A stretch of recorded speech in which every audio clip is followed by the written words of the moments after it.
Kalau dapat duit tak tahu nak buat apa duit tu, itu sesuai. Sebab maksudnya tak ada keperluan duit tu. Memang untuk sepatutnya dijadikan simpanan jangka panjang. Okey. Jadi 2 tahun ke atas dah sesuai dah. Tak kisah tuan-puan nak simpan duit apa saja tujuan jangka panjang. Tabungan kecemasan pun boleh. Kecemasan untuk pergi haji boleh, ataupun umrah, untuk beli rumah, deposit beli rumah. Yang nak deposit beli kereta boleh. Anak muda yang nak beli kereta. Untuk apa lagi? Untuk kahwin pun boleh. Untuk tutup hutang pun boleh. Tutup hutang yang untuk 2 tahun ke atas.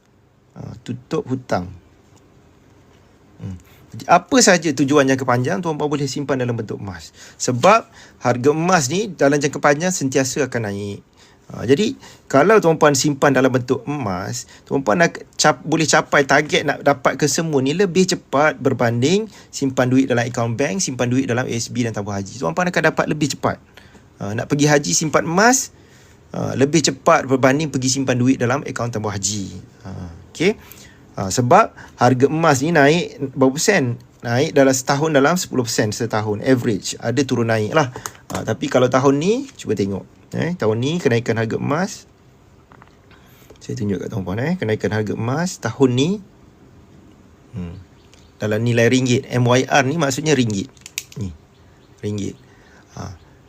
Tahun ni dah naik 24%. 24.51%. Lepas tolak spread, lepas tolak zakat, lepas tolak apa semualah kos berkaitan, saya percaya tuan-puan akan ada lagi lah, at least dalam 12% lah bersih. Itu kalau simpan setahun. Tapi saya tak recommend simpan setahun, at least untuk 2 tahun. Kalau sekadar untuk setahun, tak perlu simpan emas pun tak apalah. ASB dan tabung haji lebih secure lah pada saya. Kalau 2 tahun ke atas, dah untung memang dah banyak lah.